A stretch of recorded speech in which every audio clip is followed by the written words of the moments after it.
Hey, GLP-1 plus sides community. Before we jump into the podcast, please take the time to leave us a 5-star review on whatever audio platform you're listening to the podcast on. Share your story and how the podcast has helped you. This will help us get referred up in the audio platform so that we can reach more people that need our help, our support, and guidance from our doctors. Help us get loud and change things. Are you interested in understanding GLP-1 medications like Ozempic, wegovy, or Mounjaro? Then join us on the Plus Sides, Cracking the Obesity Code, the groundbreaking podcast helping people change their lives one episode at a time. The Plus Sides podcast is a disruptor. We're breaking down barriers, smashing stereotypes, and sharing inspiring stories that'll leave you feeling informed and empowered. Join us every week to learn from doctors who are specialists around GLP-1 medications like Ozempic, wegovy, and Mounjaro. They'll provide you with science and facts to validate these incredible stories. But that's not all. We'll also bring you the voices of the GLP-1 Mounjaro TikTok community, real people who face the challenges of obesity-related diseases and disorders and discovered the incredible plus sides of GLP-1 medications. Our episodes are filled with heartwarming stories, laughter, and moments of triumph. You'll connect with our amazing community members who are reclaiming their health and experiencing their fullest lives. Are you ready to embark on a journey of discovery and empowerment? Tune in to the Plus Sides, Cracking the Obesity Code, and together we'll change the narrative around obesity and end the stigma. Subscribe now on YouTube or your favorite podcast platform and join our incredible community. Let's celebrate the plus sides of life together because every story deserves to be heard. Every life deserves to shine, and everyone deserves access to expert knowledge and medication. The Plus Sides Podcast. You're not alone. It's not your fault. Hey everyone, before we dive in, I really want to share something personal with you. About, I want to say like 8 to 10 months ago, after losing 100 pounds on GLP-1s and keeping it off for a long time, I started regaining out of nowhere, and I was terrified. But I also started having hot flashes and bouts of crying and snacky cravings and waking up at 3 a.m. unable to go back to sleep. It turns out I was in perimenopause. So I started hormone replacement therapy, which is also called HRT, through a telehealth called Winona that specializes in this. And it changed everything. And now I'm sleeping better. And my hot flashes are all but gone, thank God. And I feel like myself again. And it turns out that you can actually start perimenopause as early as 35. And well, I'm 46 and she's here. HRT has really come a long way and there's just no need to suffer anymore. So if you're like this and you're in the same boat, you can check out buywinona.com and you can use the link in our link tree to save some money. Want the fastest working GLP-1? For half the price, Ro now offers FDA-approved weight loss injections cheaper. With results you can see faster. Lose 15% of your weight with the formula from Eli Lilly that hits not one, but 2 hormones to curb hunger and nausea. Weight loss faster, confidence higher, price cheaper. See if you qualify at ro.co/TV. Welcome to the Plus Sides podcast. To the Plus Sides. Welcome. Oh, Kat, is that a new jingle? I guess. Is that our new jingle? Plus sides. I still have to remember to create that song. My younger sister wrote some lyrics. They're really fun. So, one of my goals, it is a goal because we have 852,000 goals and day jobs and families and all things. So we're thankful that you're here with us. Let me tell you who we are, what we're doing, what all this is. This is the Plus Sides Podcast. This is a guide to metabolic health if you struggle with metabolic disease like obesity and type 2 diabetes. And this podcast is filled with people from a community to share their stories. And we also like to validate those stories with facts, science, and data by having on doctors that are experts in this field to be able to help us learn, right? And heal and grow. And that's what we do here. So that you have all the information that you need, right? Because we want you to be able to advocate for everything that you need because you're worthy of care. We're so glad to have you here. This podcast is a big deal. It is in the top 1.5% of all podcasts in the world, and we are niche and we focus on this. So we're so thankful for you. And if you would take the time to, if you're watching it, to like it or to subscribe for free, if you want to subscribe. Do all the things. Engage with all the great reviews because you rate and review. Yes, we need ratings and reviews, please. It helps us out so much. And we're so thankful for your engagement and for you supporting the show.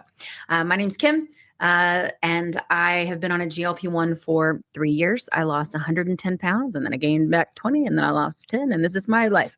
Why? Because obesity is a chronic disease, and I've been dealing with it since I was a little girl. So that's what we talk about here. That's who I am and why I'm here. And who are you, Kat? What you doing? Why are you here? Who are you? I'm Kat. I have also been on GLP-1 for 3 years, since 2022. And I found out that Kim was on a GLP-1 sort of like by accident. We were stalking, not stalking, but I was just, loafing through, friend stalk. Friend stalk? Frog talk. Okay. Oh, that happened last Friday. So we're not going to touch on that. Okay. Just go to my TikTok and watch that adventure. Anyway, but I found out that Kim was on the Ozempics, and I was taking Mounjaro super secret back then. Like, I didn't tell anybody. And I was like, "Oh, Kim, you're on the Ozempic? Well, I'm on Mounjaro. Wow." Yeah. That's exactly how it went. Only it was in the comments on a video I was on TikTok, and she's like, "Oh, you're doing it too?" And I was like, "Yeah." And then 6 months in, I was like, "You want to start a podcast?" And you're like, do it. What would happen if two friends with ADHD started a podcast? This is what happens. This is what happens. Yep. Yep. Mm-hmm. So initially I lost 60 pounds, and then it went to 70 and 80. And then, no, it didn't. It went to 60, 65 to 70. And then it went back down to 60, a little bit to 55 pounds because of perimenopause. But life, yeah. And also just regain. And if the longer you listen and the more that you are on this therapy, you will understand it just goes in ebbs and flows. Yeah. Because it's a disease, a chronic one. And it's not your fault. Roll with it. You got to roll with it. Just roll. And you deserve treatment, all the things. So we're going to talk about this today. Yeah. Now, today's episode is specifically titled, well, I want to title it, the GLP-1 insurance and all the bullshittery. But we're going to talk a lot about really in general insurance companies and PBMs and GLP-1s and formularies and probably a lot of the things that you've heard. And if you follow us on TikTok, you hear us talk about on TikTok lives, but that most people honestly don't really know about or understand. Because it's like, how can we play this game? How can we play this game if we don't know the rules, right? So let's learn the rules. What do you say? Yes, let's do it. All right. So let's invite in our guests. Welcome. Hello, Alicia. How are you? It's good to see you again.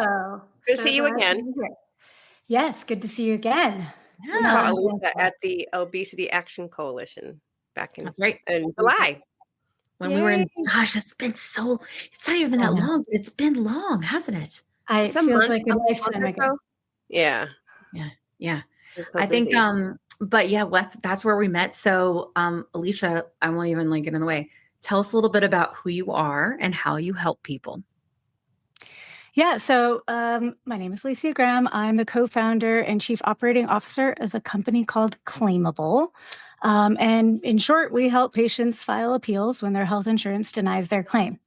And we've been doing a lot of work in the GLP-1 space, as you might imagine, quite a few denials. I'd say more denials than, really we've seen happen and changing faster than we've seen happen in any of the other areas. We do support other areas as well. Mm-hmm. And an area where, I'll say I see the most kind of mistakes and misconduct. So an area where we think that there's a lot of patient rights that need to be defended. So glad to be here today. Yeah, absolutely. Because I think you guys help with, from what I recall, you'll help with it's GLP-1s from an obesity perspective as well as type 2 diabetes. Right? Yeah. So both diabetes and obesity, as well as other, primary conditions. So sleep apnea, or other cardiovascular risks. Yeah, that's really good. I think that one thing I've been seeing, so I'm not sure how much you know about us, but Kat and I have been doing this a long time, especially on TikTok. And one of the biggest things that I say and have from the beginning, even now, whether I'm affiliated with Telehealth or not, is you should exhaust your appeals because they want you to quit. They want you to quit, and we do. Kat and I, we go at it. You know what I mean? So, so go ahead, Kat. Okay. So, from your perspective, why does health insurance feel so confusing for most of us? Is it mostly bureaucracy, or some of it, is it just really confusing by design? I would say definitely by design. I think that, some of it is just the way that Hmm. health insurance has emerged in this country. In this country in Uh-huh. particular, we have I often tell people there are five major different economic models or just system models for health insurance in the world. And we have all five happening at the same time in this country, which makes it very confusing. But the by design part is, take one element, right? The element we're kind of really focused on today, which is Yeah. denial. And like, why do so many denials happen? Hmm. Why are denials on the rise? By some estimates, they're growing 10 to 25%. We're hearing, to really expect a jump next year. Yeah. And that is definitely by design. And it kind of speaks to what you said at the sort of onset, which is that you guys appeal all the time. The reason why denials happen, the reason why we have prior authorizations in order to allow denials to happen is because nobody appeals. It's like 1%, less than 1% of people appeal a denial.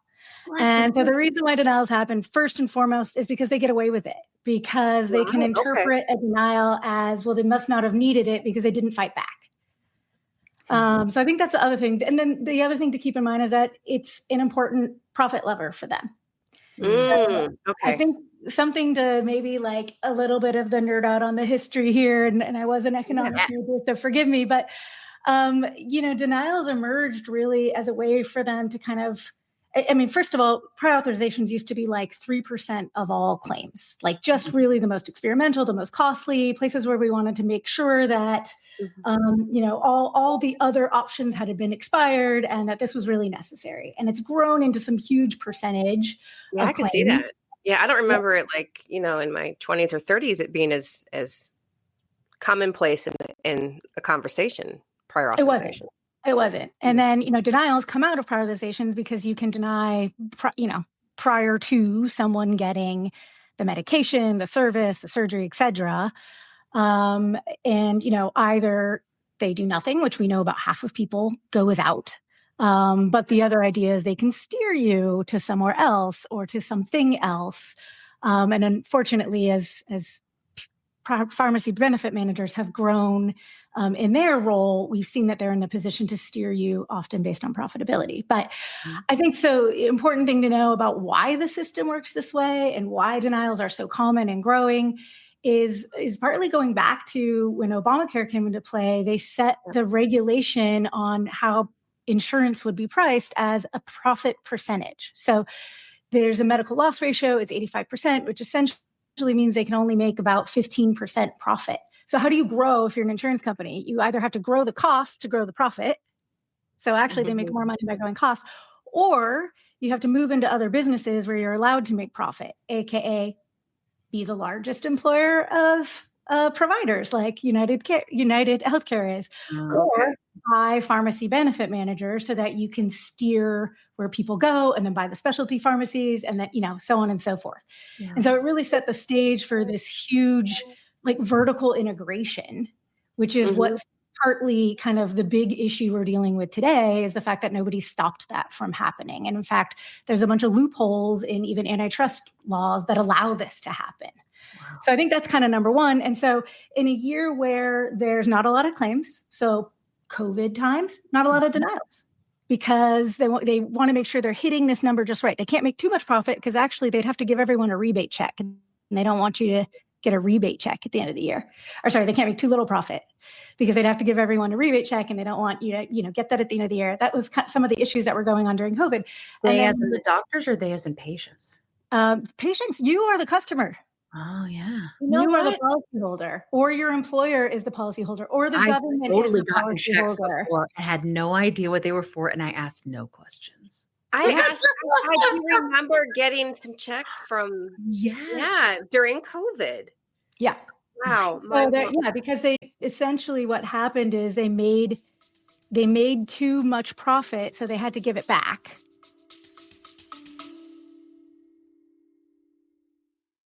Quick pause here. I've had moments on my GLP-1 journey where insurance changes or rising costs force me to look for a new provider. And honestly, that process can feel very overwhelming. But that's why the Plus Size podcast is partnered with GLP Winner to give our subscribers a resource to help them make that decision easier. GLP Winner is a comparison platform that lets you explore telehealth providers in all 50 states, whether you're looking for brand name medications or compounded options. You can see pricing up front, read reviews, and get a clear picture of which provider might align best with your needs. Check it out today at glpwinner.com/plus sides. That's glpwinner.com/plus sides. Don't forget the Z. Let me tell you a quick story. I was telling Kat how I was regaining weight after my 100-pound loss using GLP-1 medications, and I was having snacky cravings and waking up at 3 a.m., and I had hot flashes, and I was worried. But Kat was like, listen, I went through this last year. It's perimenopause, and I started HRT, and she used this company called Winona. So I started going there to see if this was something that was going with me. Turns out it was, because I'm 46. And it's been amazing. It's taken a while to find the right dose, but once I did, it's just been huge. I've been sleeping. I feel more myself again, and the hot flashes are gone, which is, geez, really bad. So I will tell you, it's just been so big for me. And so I wanted to partner with them on the podcast because obviously many of our listeners are going through this same age range and definitely are having these issues. And there's just no need for you to suffer. So if you go to the link that's in our link tree, you can click on that and save money. If you go there and you meet all the criteria, and this might be something for you to try. So I just want to make sure you had this great resource because it's just been such a big difference for me and Kat. Again, you can go to the link in our link tree and get what you need.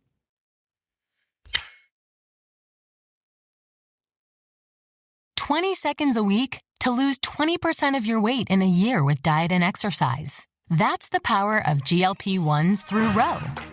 Ro helps find the medication that's right for you, based on cost, availability, and your weight loss goals. Losing weight with GLP-1s is possible through Ro.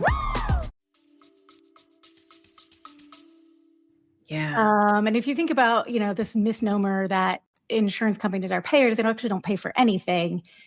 You as a patient or a policyholder are paying, your employer is paying on your behalf as part of your, reward for working there. You are also paying, we are all paying as taxpayers, which then therefore the government pays. So anyways, that's kind of the thing. And then when you saw this huge surge back, because there was this pent up demand of care, that's when denials really started to rise, because now we're making too little profit. We need a way to kind of stop the spend. So just kind of an interesting thing there. The other big thing is that this movement towards self-funded plans. So another concept a lot of people are confused about is, say you're under employee insurance, 60% of employees, almost every company that's over 1,000 employees is self-funded, which means that your employer is actually taking the risk. They actually are the ones that have the say on whether or not a claim gets paid. The insurer is really just acting as an administrator who's managing claims for them.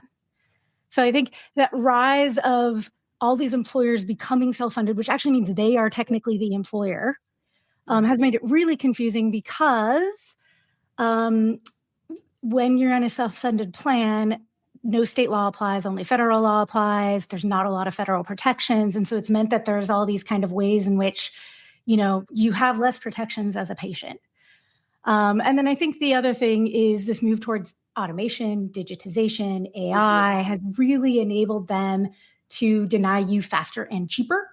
Yeah. So electronic prior authorizations means you can get auto denied in the moment. There's no law saying that, that can't be done by AI. And so you're starting to see, we saw this with CVS Caremark, which we can get into, auto denial after auto denial after auto denial.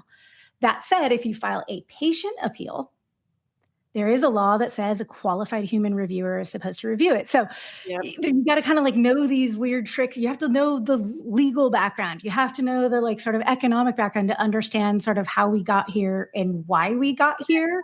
Absolutely. But I think the net of that is it's by design. And the reason why denials are happening is two reasons. One, because nobody fights back, so they're getting away with it. Two, because it's profitable, because if you fight back, it gets more costly, and it would be too costly for them to do these unjust denials. They'd start to actually only deny things they should deny. Yeah. Okay, everybody hear me right now. This part I hear is so important. you have a different process, a different stream, a different workflow if you are appealing as a patient versus if a doctor is appealing for you, right? Yes, Okay. absolutely. So And do your chances increase, decrease? Like, how does that work? If you're hard to say because there's not great data. I mean, this is another area where there's definitely laws on the book. Yeah, surprise, surprise. There's definitely laws on the book that say we're supposed to get better denial data. We never do. It's not enforced. So, but what we do know is that so the way it works typically, if you're in a flow where your provider's helping you, would be, in a world where prior authorization is required, you'd request prior authorization. If you're denied, you'd have an opportunity to appeal that. Otherwise, sometimes called as a letter of medical necessity. But anyways, you would appeal that as a provider. And then you may also have an opportunity for a peer-to-peer where you supposedly work with a peer. But I will tell you, every doctor's pet peeve is that it's never a peer. And that's kind of it. You can take on going to an external. You can take on some other chances. You can't, which might require you to act as the proxy for the patient. So they're acting on your behalf. You're signing an authorization, letting them act on your behalf. But that's the end of the provider process. And important to note, providers are really contractors of insurance companies, right? You're the customer. Yeah. True. So you have additional rights as the customer, which that protect you as a patient and protect you as, consumer protection, right? So you have a contract, you're paying for a service, they're supposed to provide that service. In your policy, it says what's covered, what's not covered. Many of these denials are not compliant with your policy. Your policy says it should be covered, it's still being denied, which means they've contractually not met their obligation to you. The provider doesn't have that contract. They're never going to take that angle. So patient appeals, regardless of what your provider does. Yeah. If a prior authorization is required, you have to file a prior authorization and get denied first. But from that moment forward, patient has their own set of appeals and their own process of appeals. They don't need their doctor to take those actions, although sometimes having a letter of medical necessity can help. Okay. So typically there's your first internal appeal. There's often a second internal appeal. And then sometimes there's a third, or you have this opportunity to have an external appeal with a third party. And I'd love to sit here and tell you these third parties are great. They're totally independent.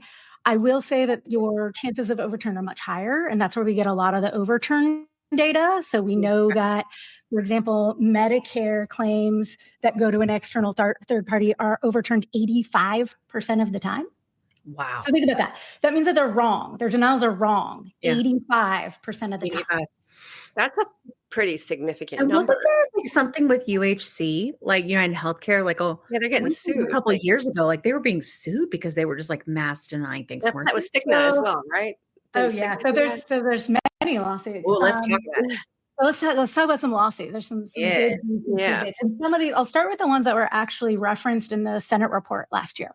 Perfect. Okay. So I think from Stat News, ProPublico, those are some organizations that have done a lot of work in investigative journalism that have led to lawsuits, actually, and led to Senate investigations. So one was, this was involving, I think, rehab stays. But anyways, there was one around this thing called a dialer, where they're using AI to set the number of denials you want. And if it's a higher number or percentage of denials, then obviously the confidence interval of each of those denials is lower.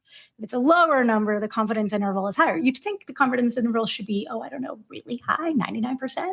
No, this is what they were doing. So they were setting the denial and just denying people based on the percent. This is what I mean by this isn't a lever, right? You're taking the foot off the gas. Yeah. So they were found to be doing that. And so it has nothing to do with the merits of your case. It has to do with that, whether or not they wanted to deny more or not more.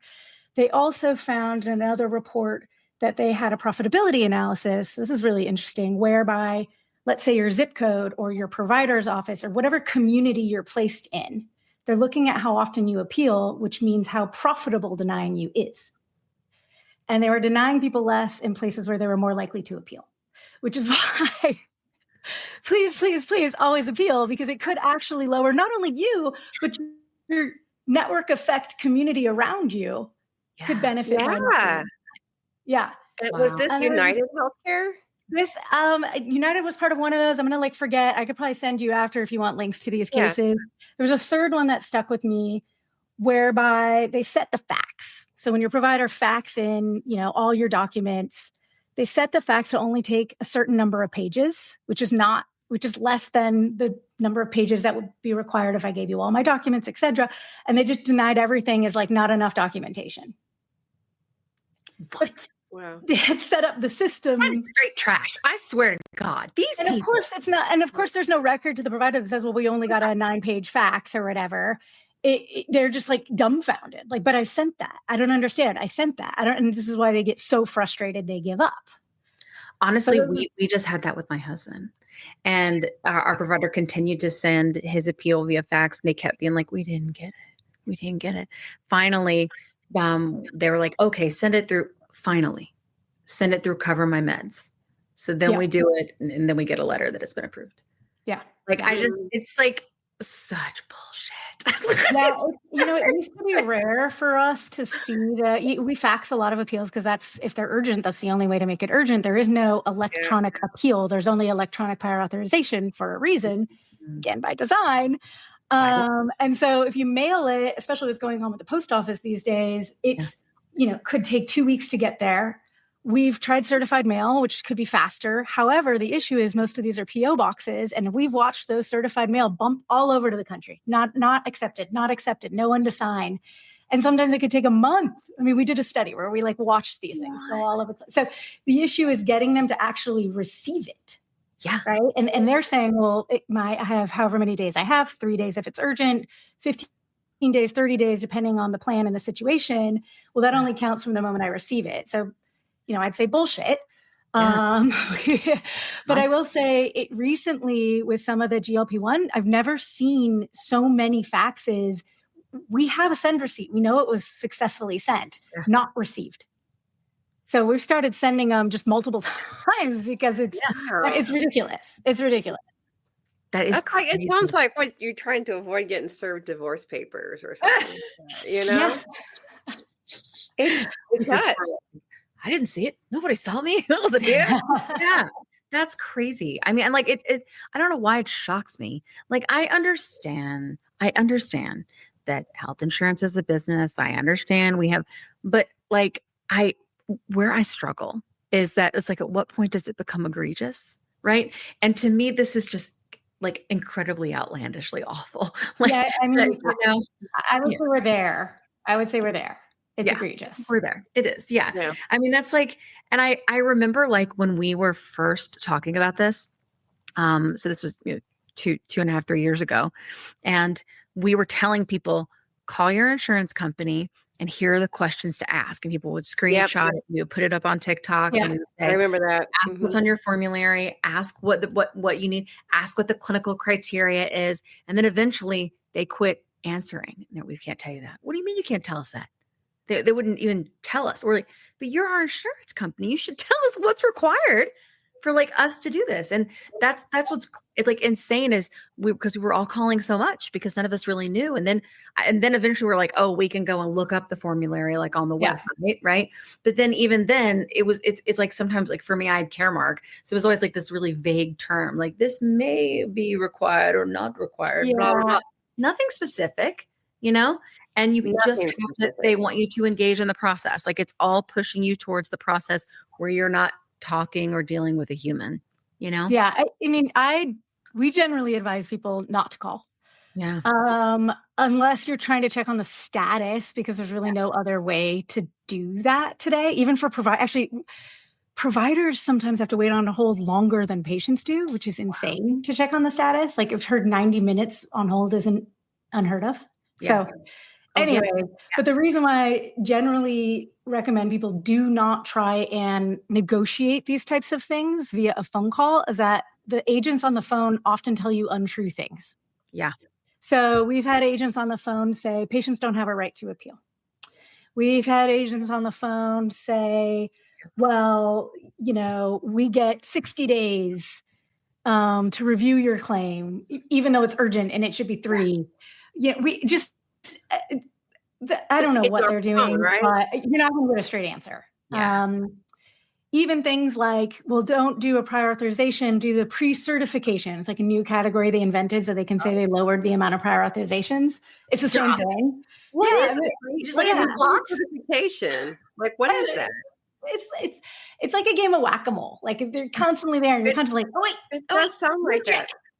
So that's that's the world we live in today. Yeah. But in top of that, I've had patients who file a formal appeal, which they receive, and then they call them and they try and convince them that they're going to help their case. They're going to like give them the answer they want, but it's not going to be an appeal. It's just going to be a special thing. Yeah. And the reason why they do that is because if they overturn your denial, it becomes a precedent for everyone else, and they don't want that precedent to exist.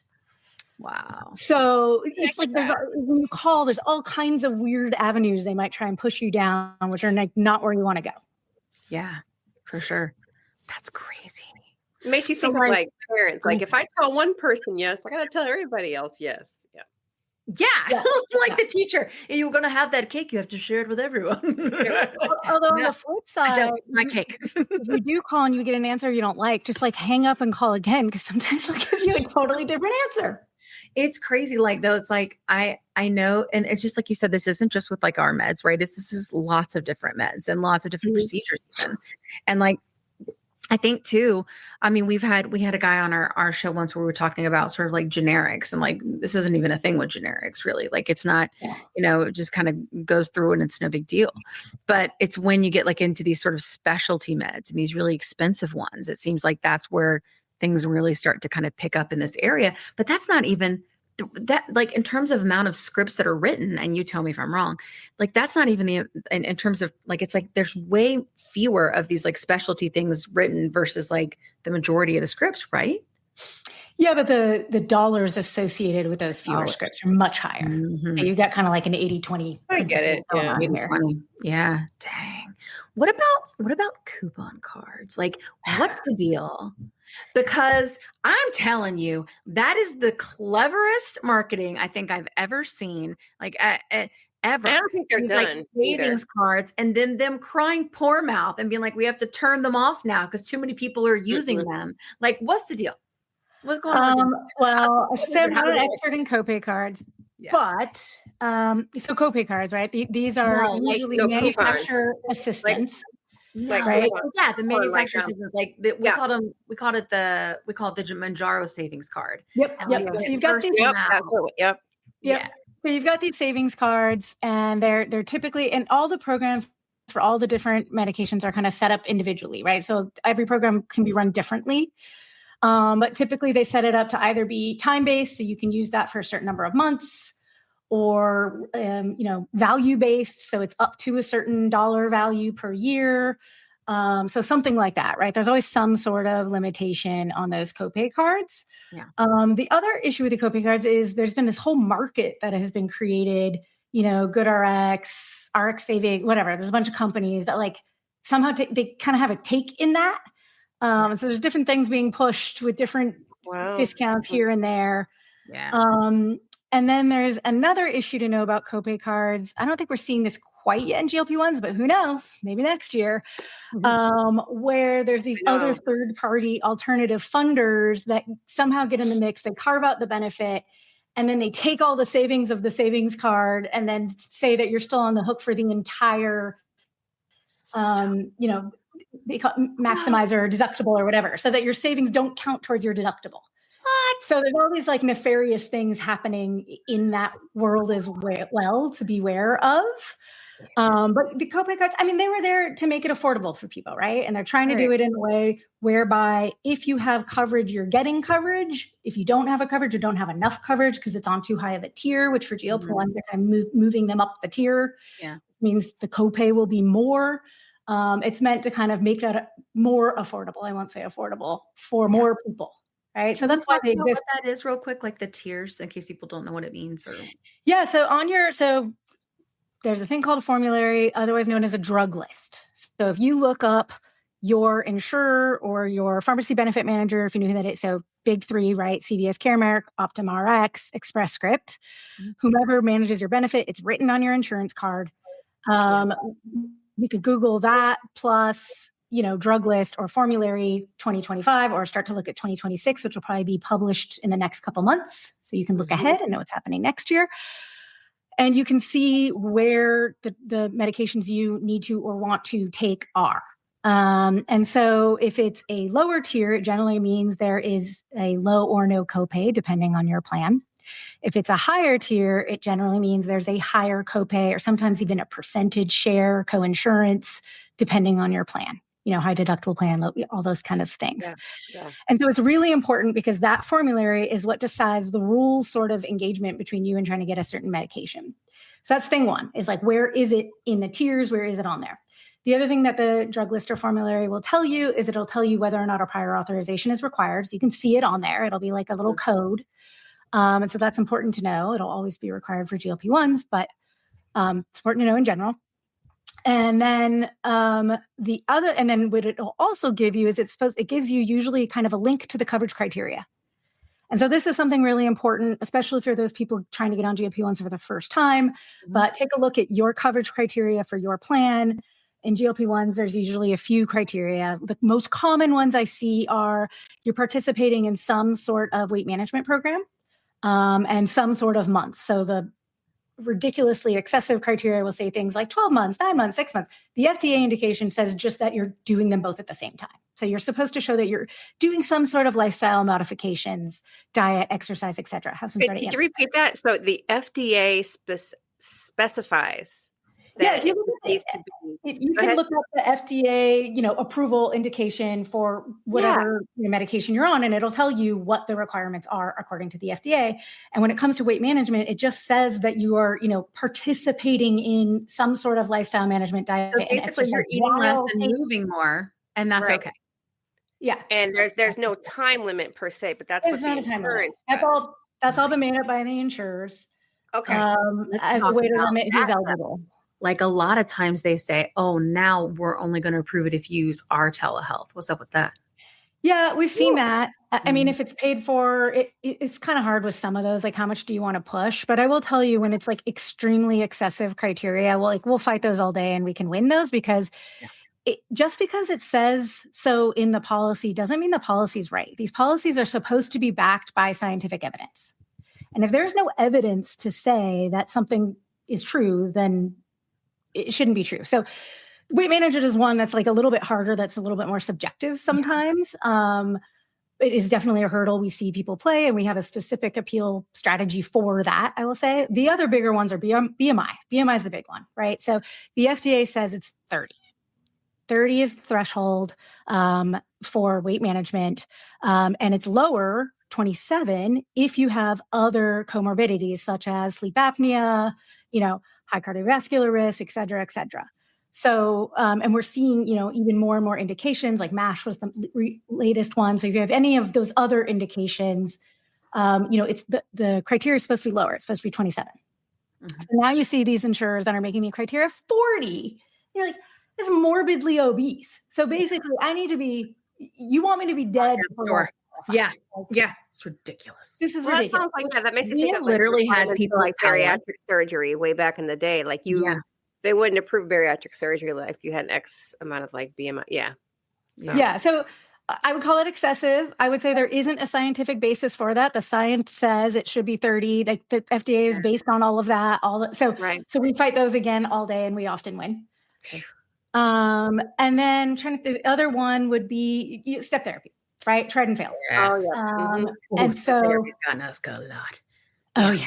Step therapy. It's under our skin, gets us kind of fired up. I've taken all of them because of step therapy and because of the shortage. Like, I've taken all of them, like the diabetic versions and the obesity versions. Yeah. I mean, and GLP-1's unique because of the shortages, that lots of people have tried lots of different things. Yeah. The other, I'll get to that. But so in step therapy, I'll just say, it is common for some things to say you should have tried something equivalent or similar that, is cheaper first. Okay. Except many have argued in scientific study that there is not an equivalent alternative to a GLP-1. Yeah. And if you have tried and failed a GLP-1 that has lower tolerance and lower effectiveness, you should not be forced by any means to try that again.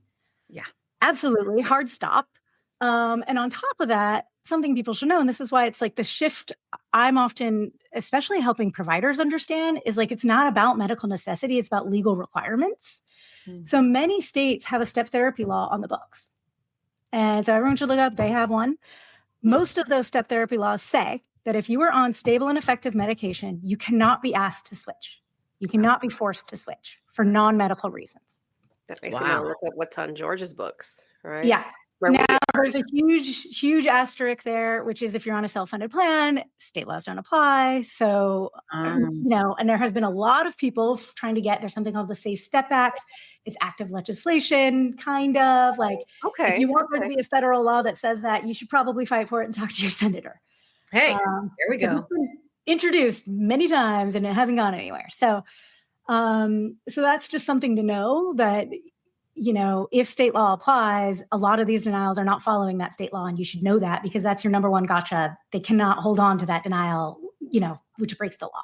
So I think that's the other thing about denials. Like I've worked with people who it's like, you have to try 3 drugs. Okay, well, I've tried those 3. 2 I've tried. 1 is actually black box FDA warning that I'm not allowed to try. Like it'd be very bad for my health. Okay, just kidding. Now you have to try these 2 other drugs. Okay, just kidding. And you're just like, you're just making it up. And so the other thing I want to tell people about step therapy is I'm seeing the really worst offenders be these like third-party administrators. I won't name their names, but these other weird parties that are not your insurance company and maybe even aren't even your pharmacy benefit manager, that just feel like they're making up denial reasons time after time. If it doesn't say that in your policy, in that coverage criteria associated with prior auth, that is not the rule. That is not the policy. You do not have to take those extra drugs. So it means that denial is not compliant with your policy. So I think that's kind of the one thing to just note that like most of these step therapy laws also say it's a maximum of 2, not 4, not 6 that you can try, something like that. So those are ridiculous. Kim, how many steps did you have to go through? You had to go through a couple. Well, I took Victoza, Saxenda, and then I did not have to do Rybelsus. I had to do Ozempic, and then eventually Wegovy, and then eventually Mounjaro, and then eventually zepbound. So that's interesting. All of them are like the same drugs. There's like this. Yeah. It's like, it didn't matter though. It was like all about how it was indicated.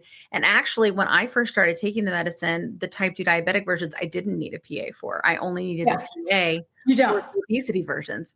But then eventually I had to do a PA for any of them, but in the beginning I didn't. It was very rare. It was very rare to like when people were getting Mounjaro for me not to have a PA for that. I mean, eventually, I did, and I had to go through all the things and won and stuff, but still it's like, but I fought, and I thought a lot of people are like, my insurance won't cover it, blah, blah, blah. And they call someone and they talk to someone on the phone. It's just some Yahoo answering questions. Like they don't know. It's just their job. You know what I mean? And they say whatever and what they're told to say and whatever it is to get you off the phone or, and I think that, and then people are like, well, I guess it's not covered and this is it. And then they give up, either they go to compound or they don't, because like, I think that's something like in terms of obesity, like, like literally this many people, right? If we're talking about 25% of insurance, right, can get on the medicine, right, from insurance coverage, right? And then there's like compound is still three, depending on what it is, like $300, $500 a month, something like that, right? Yeah. So you think like that's this many people, but this many people have obesity. Like, so what are they going to do? And they just quit. And then it just like literally just kills us slowly. And all because we didn't try to appeal, right? Yeah. And it's not even just obesity anymore. It's all these other and growing indications. I mean, look at the pipeline of indications coming. It's true. I mean, the number of eligible adults in this country is going to be huge. Yeah. I mean, absolutely. So yeah, you're absolutely right. And having you try all those things, and some of this is if it's been long enough, like, maybe something was still experimental. But at this point, we know that GLP-1s are way better than the older options.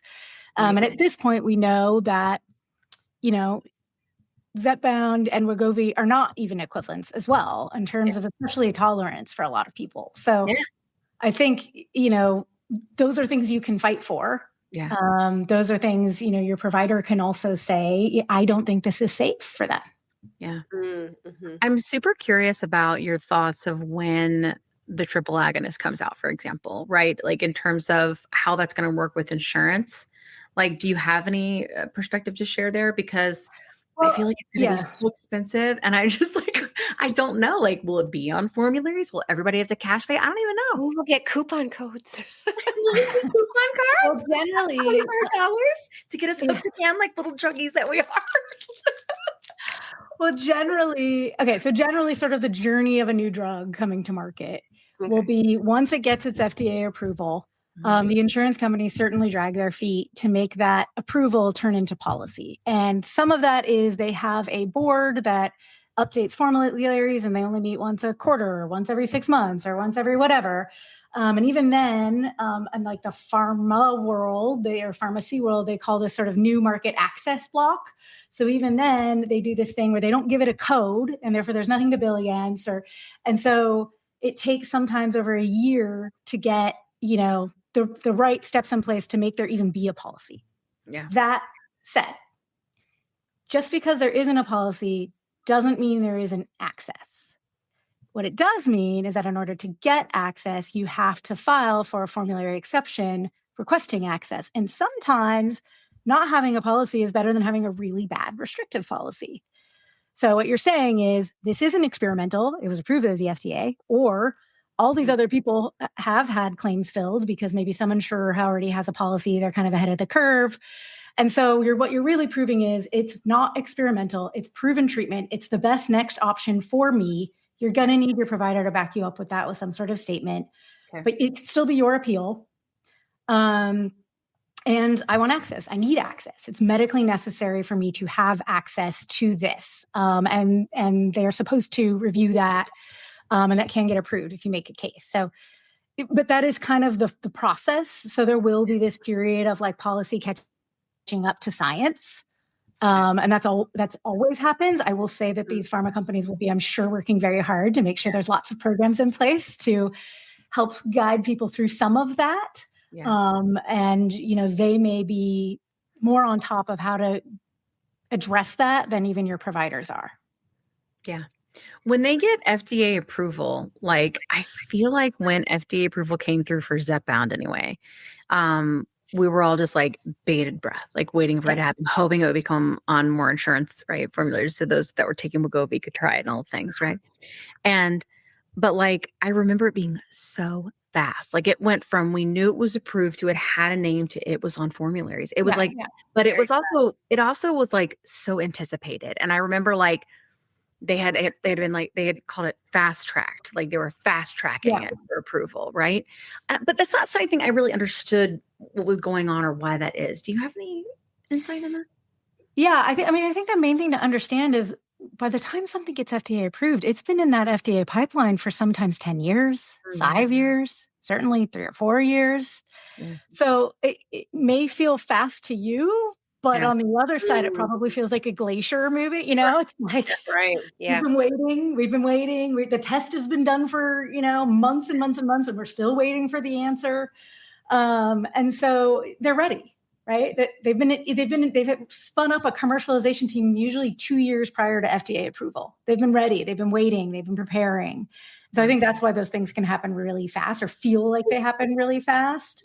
Yeah.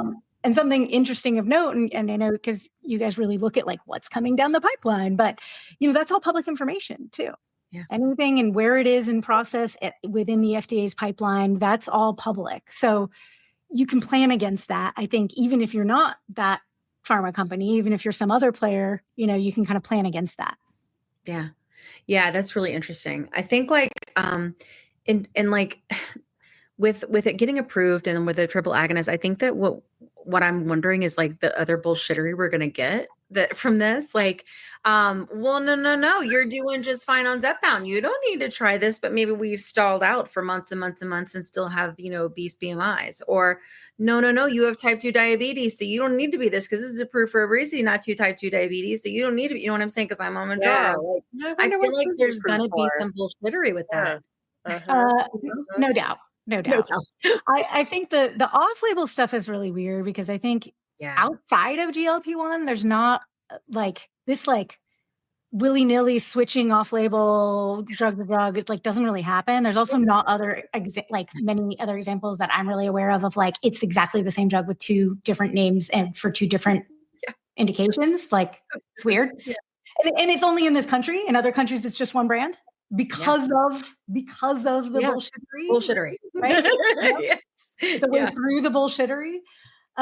So why do you think they do that? I'm not sure. I would just think that my assumption is that because they want to be able to charge more for it. You know what I mean? But I don't because I think you can always charge more for weight loss. People will pay for it. But I don't know. I don't think it's just weight loss. I mean, one would argue because the market's so big, so many people are impacted that eventually you should be able to charge a little less, right? But if you're thinking about recouping your R&D cost, certainly, I mean, they're profit-seeking entities as well, if we're talking about the pharma companies. So yes, they're looking at what will the market bear. Yeah. It is worth pointing out, though, that typically I think prices in this country are about 80% higher than in other countries. Mm-hmm.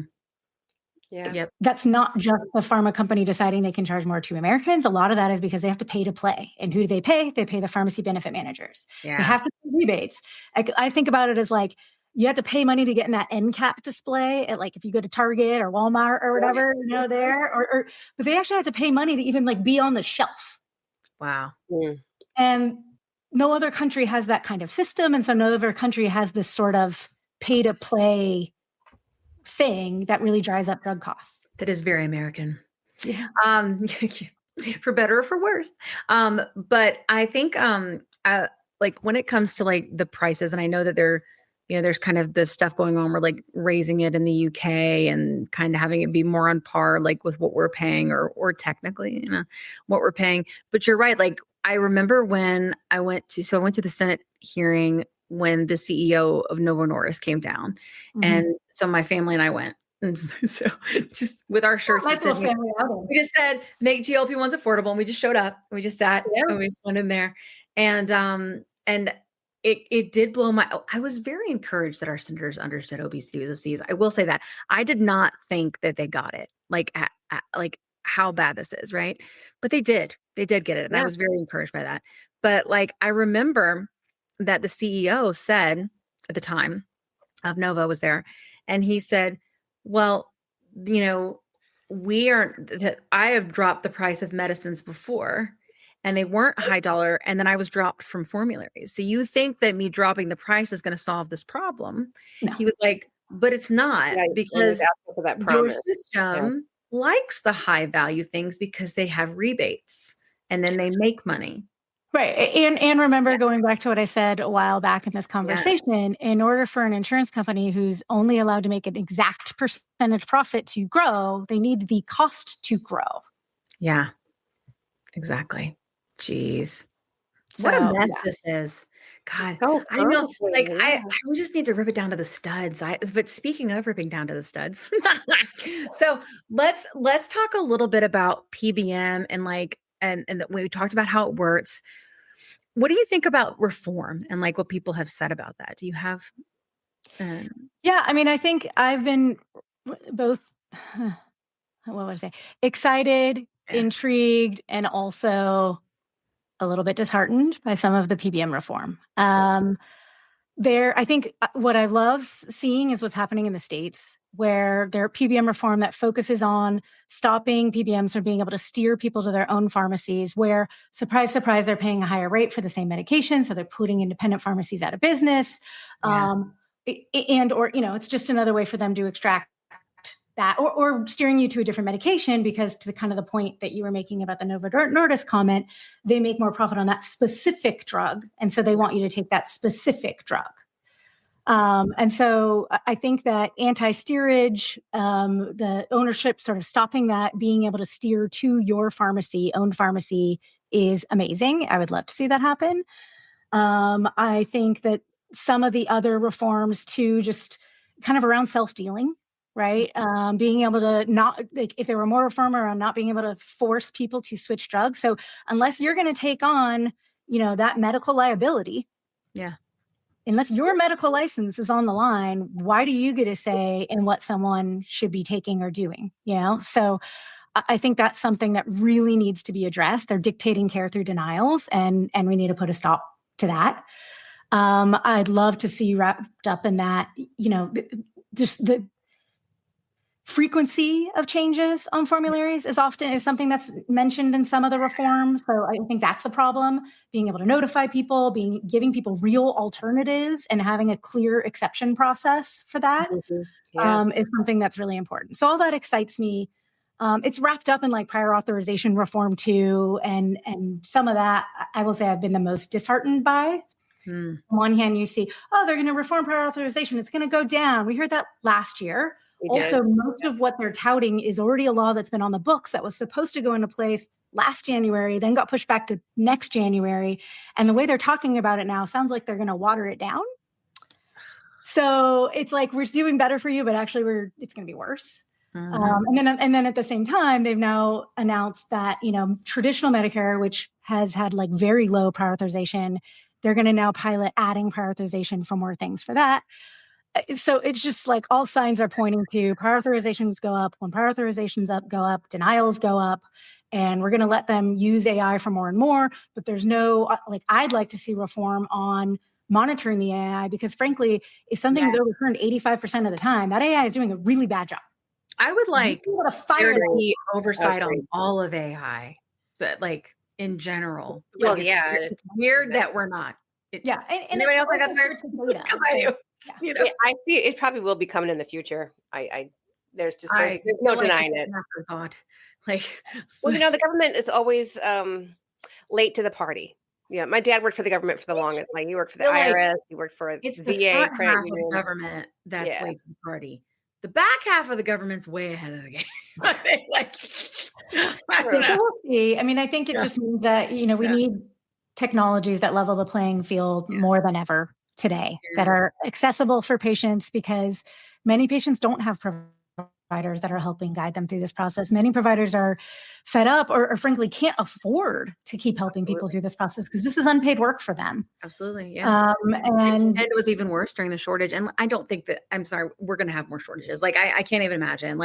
And the more formularies that it does get added to, the more cash pay prices that happen. If the price goes lower, there's no way. I don't believe it for a second they're going to be able to help not have shortages. Or when the new one comes out, it'll be shortages of the other ones. And so when that happens, PCPs, they don't want to mess with that.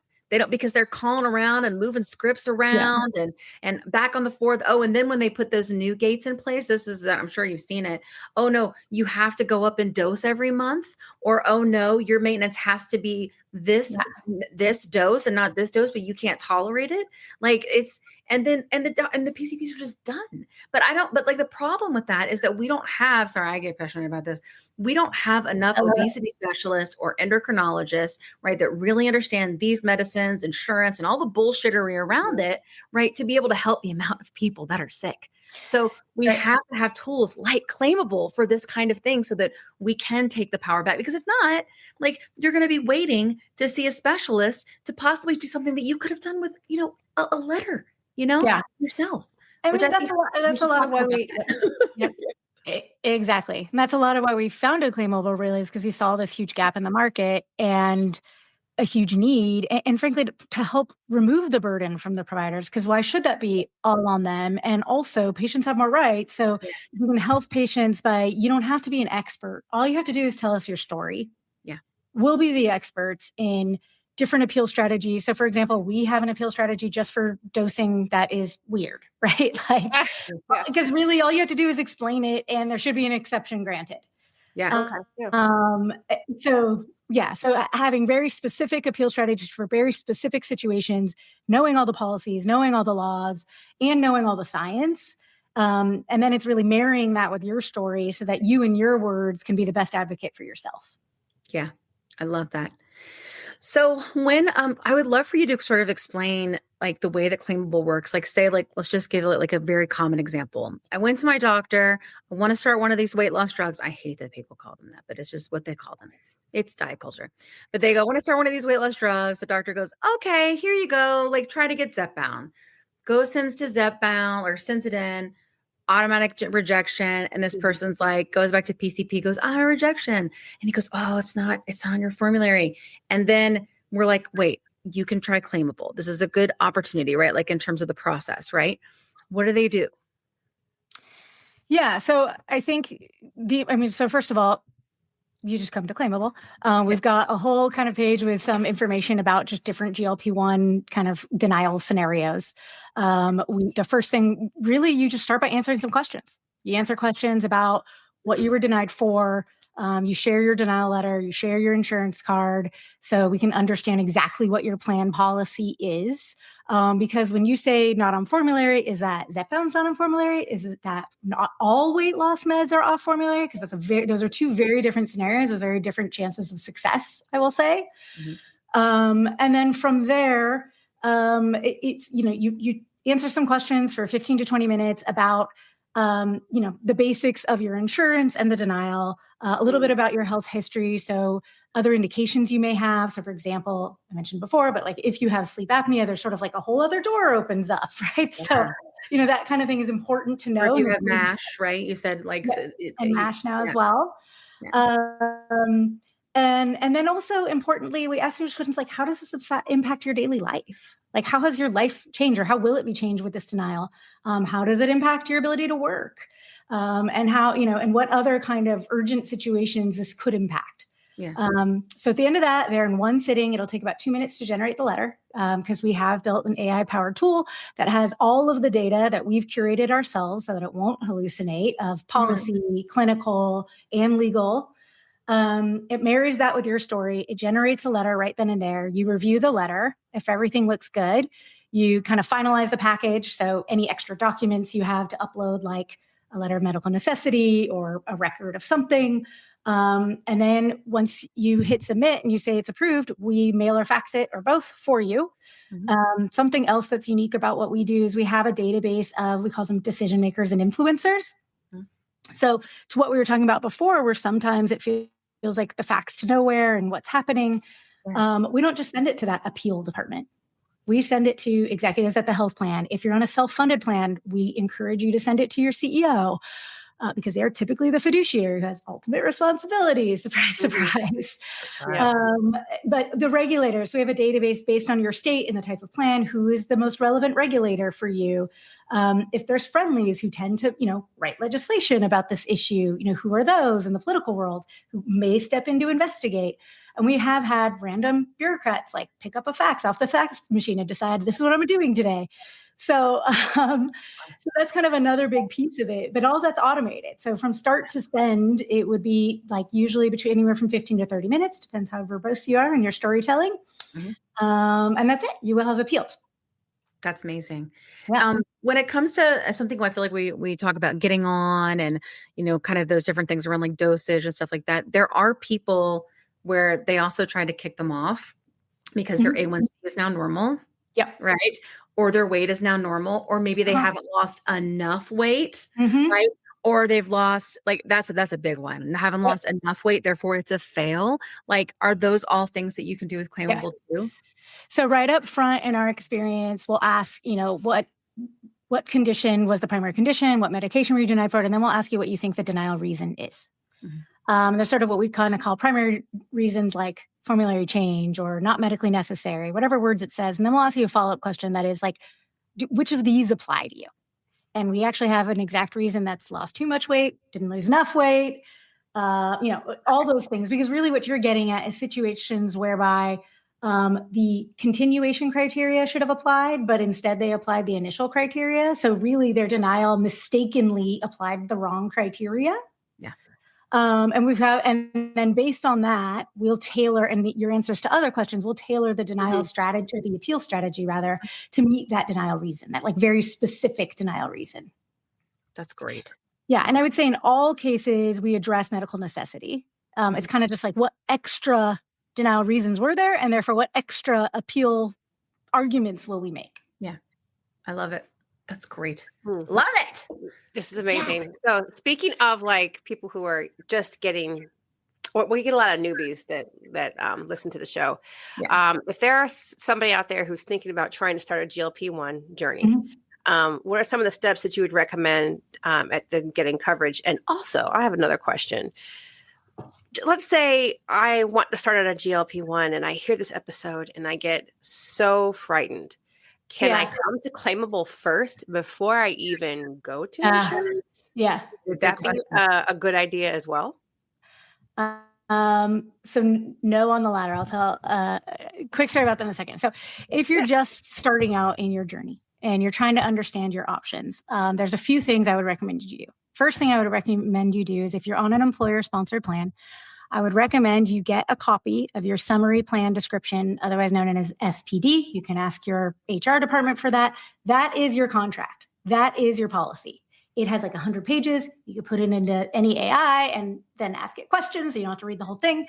But it'll have things like the definition of medical necessity, the step therapy protocols, etc. So that's important. The other thing I get a hang of is it'll reference it, but it's updated more frequently, is the formulary or drug list. Yeah. And given that it's now September, October is when all the plans for next year come up, I would also really think about the timeliness of this. I would be looking at what will the policy be next year, and those will be public soon. And so thinking about that, because these things are changing frequently. And if you're looking at, changing your plan, I would ask for the details. Don't just let someone on the phone tell you, get it in writing as to whether it's being approved or not. Or what is the rep's name? What was the date of your phone call? If you can, you're in a state you're allowed to record that phone call, because if someone tells you it will definitely be covered and then the plan comes and it's not covered, that could be false advertising. So any things to think about here is, does your insurance cover it? Really, really understanding if your insurance covers it today and if your future or present insurance will cover it next year is important. I would kind of start there. The other thing is, as I mentioned, looking at that coverage criteria and understanding, do I need it? If that criteria is ridiculous, at the very minimum, you should meet the FDA criteria. And so this is where, the BMI I mentioned, other conditions, et cetera. So I look at that and understand your options there. And then the last thing I'd say is just understanding the differences between different medications, especially as new medications come to market. There are, in the clinical guidelines or FDA, it references the different studies, but getting your hands on some of these studies, which you can go to PubMed, or there's other places you can do to look at that, and really understanding or asking your physician to share with you some of the studies they use when comparing and deciding which medication to prescribe is I think, a good idea. Yeah. And then it kind of gets into, who are you going to see for your obesity care? What services do they provide to support or not support you through appeals or prior authorization would be something else to understand. I love it. That's awesome. And then why can't we start with Claimable? Oh, yeah. So Claimable helps you appeal when your health insurance denies your claim. If you have not been denied, you cannot appeal. And also this has come up a lot recently because, at least 200,000 people got that forced switch CVS Caremark letter back in July. And we didn't really talk about that very much. Should we talk about it? You got 5 minutes? Let's talk about this. I want to hear. I want to hear the details.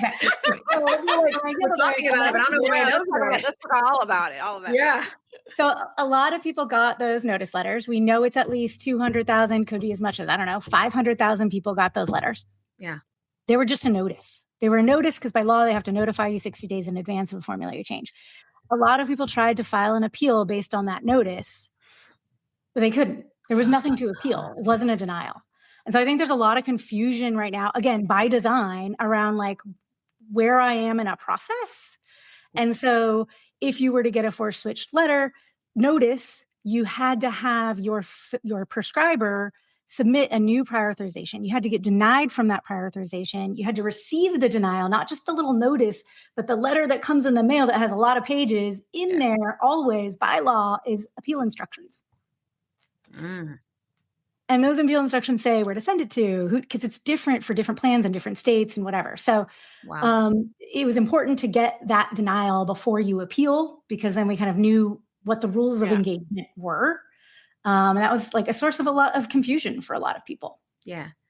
And so like what Alicia is talking about is that, and if you're not, like, a lot of people listen to our show that don't follow us on social, a lot, like all over the world. And so what happened is that CVS Caremark sent out a notice, like she was just saying, that said that all the people that were on Wegovy couldn't take, or that were on zepbound couldn't take anymore. They had to switch to Wegovy. Right. It was it.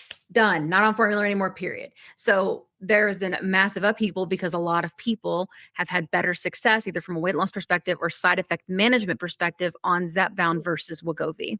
And so they were all very upset that they were having to force. And that's what a lot of this conversation is. And I apologize for not like talking about that in the beginning for those who don't understand. That's okay. I forget that not everybody knows. Like, so we're on TikTok. I forget like too. throwing it up, you know? But yeah, so that's what we're talking about. Yeah. Yeah. Yeah. And I think to kind of pick up from there, like what happened next. Yeah. So, I mean, we saw thousands of these denial letters. And this isn't just people who, didn't want to switch because they were on stable and effective therapy. These are people who had tried Wegovy or Ozempic in the past and had failed it, meaning they had really bad side effects, or it didn't work, or it didn't work anymore, which are all reasons to not have to switch, valid reasons to not have to switch. Or they had, that's why I keep talking about sleep apnea, but like it's only indicated for zepbound. So moving you to any other medication is taking you off label. Yeah. So no matter what their situation was, they all got the same denial letter. Yeah. So they were being systematically auto-denied, and it wasn't just for the PA. Then we started helping people with their patient appeals. We started seeing this happen with their patient appeals, which is illegal. By law, a qualified human needs to review your claim and make an individualized, full and fair review of your case. So if everybody's getting the same denial letter, that didn't happen. We knew that didn't happen. And so this was, our mission is to help people get the coverage they need. Get the medications they need, or the care they need, and the coverage they deserve because they paid for it. Yeah. And it really, I've never seen such widespread disregard of, what are kind of long-standing regulations on how to handle appeals. Yeah. Crazy. So that happened. And so, I guess to follow it up, we saw this happening. We have a legal advisor. We started writing we had him write a legal opinion on all the issues. We saw at a systematic level, which we can see because we see everything, at a large scale.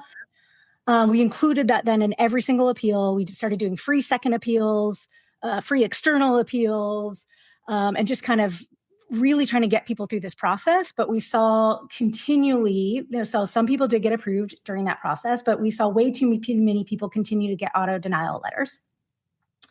We then engaged a class action law firm because, this is widespread.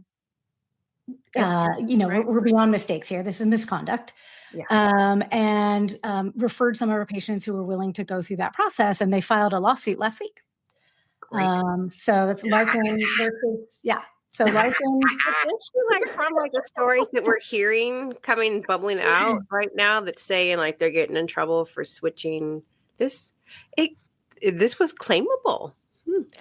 Yeah, because we saw the pattern before a lot of other people saw the pattern, right? That's kind of the benefit of we can evolve our strategies as we see something's not working. Let's make it work. Like that's kind of some of the benefit of, having somebody centralized that can help connect a larger market of people. Yeah, totally.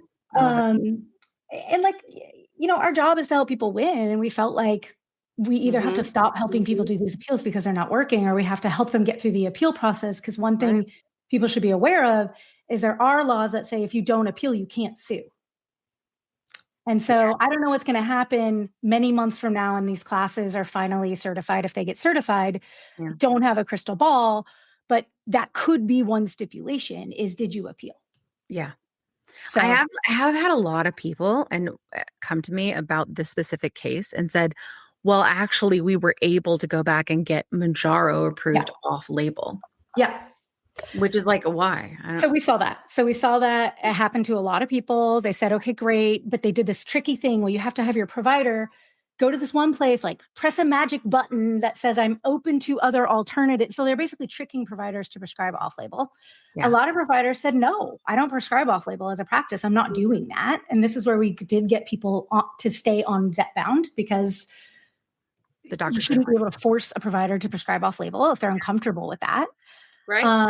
And that's part of what's so egregious about this particular case is that piece that they made people switch to another. Like clearly there's something in their contract with Novo Nordisk that says like, we will not put people on zepbound no matter what. Right. Like they went to these lengths that were insane to keep people off of zepbound. Yeah. Crazy. So that's kind of, we'll see where it goes from there. Wild west, this place. Yeah. I'm telling Really you. is. Well, I'm so glad that you guys exist. Plus Sides, they also are a sponsor of our podcast, so we can help you save. So if you go to getclaimable.com/plus sides, then you can try it, and you should appeal your face off. Yes. Do not give up. Especially if you want to be, named in a case, right? Yes. Mm-hmm. Like you have to do backup plans. We all get, you might have to pay out of cash pocket for a while, whatever it is. And it may take a long time. Do not give up. Do not. Yeah. Don't give up. No, we did not. Queens, so we love it. Kim and I did not. Yeah. Nope. Yeah. I mean, it's great. I mean, it's important for you guys to show people that, it can work. And I think that's the other thing with the whole overturn percentage. I focused on the fact that it being really high. I focused on the fact that means that they made the wrong call. Yes. The flip side of that is you actually have a really good chance of winning if you appeal. Yeah. So why not? Might as well. But I think that's exactly why I was asking you to walk us through that process piece, because I think that's where people are like, process word. Like, I am like, I'm like that, like, but having like literally your story and all of this stuff like plugged in and backed up that you can use, like that's, like, guys, I'm telling you, that's how you win. Like, you got to speak their language. You got to know the rules to play the game. So these are the rules. Go play. Huzzah. Yeah. Well, it's been lovely having you on the show. Thank you so much for explaining all this to us. And we are really trying to demystify not just like stuff with insurance, but really these medicines in general and this disease in general. So we're so thankful to have you. Well, it has been my pleasure. It's been lovely to spend the time with both of you ladies. And thank you for having me. Absolutely. Thank you so much. And armed now. We will see you next week. Yeah. Okay. Hasta la pasta. Hasta la pasta. Let me tell you a quick story. I was telling Kat how I was regaining weight after my 100-pound loss using GLP-1 medications, and I was having snacky cravings and waking up at 3 a.m. and I had hot flashes, and I was worried. But Kat was like, listen, I went through this last year. It's perimenopause, and I started HRT, and she used this company called Winona. So I started going there to see if this was something that was going with me. Turns out it was, because I'm 46. And it's been amazing. It's taken a while to find the right dose, but once I did, it's just been huge. I've been sleeping. I feel more myself again. And the hot flashes are gone, which is, really bad. So I will tell you, it's just been so big for me. And so I wanted to partner with them on the podcast because obviously many of our listeners are going through the same age range and definitely are having these issues. And there's just no need for you to suffer. So if you go to the link that's in our link tree, you can click on that and save money. If you go there and you meet all the criteria, this might be something for you to try. So I just want to make sure you have this great resource because it's just been such a big difference for me and Kat. Again, you can go to the link in our link tree and get what you need. Today's episode is brought to you by Ro, a telehealth platform that's changing the game of GLP-1 access. What sets Ro apart? Ro understands the challenges of navigating insurance hurdles and the skyrocketing prices of GLP-1 medications. That's why they specialize in getting insurance approvals for GLP-1s. And if insurance is a barrier, they go a step further by prescribing brand name zepbound vials for prices close to those of compound GLP-1s. With Ro, you're not just getting a prescription, you're getting a partner in your journey that's helping you access affordable treatment and guiding you every step of the way. Whether it's insurance approvals or cost-effective alternatives, Ro is here to make sure that you get the medication you need. Visit ro.co/plus-sides with a Z today to see how they can help you take control of your weight management journey with affordable, accessible care. That's ro.co/plus-sides with a Z, making healthcare work for you. Check out the link in our show notes for more details. Are you interested in understanding GLP-1 medications like Ozempic, wegovy, or Mounjaro? Then join us on the Plus Sides, Cracking the Obesity Code, the groundbreaking podcast helping people change their lives one episode at a time. The Plus Sides podcast is a disruptor.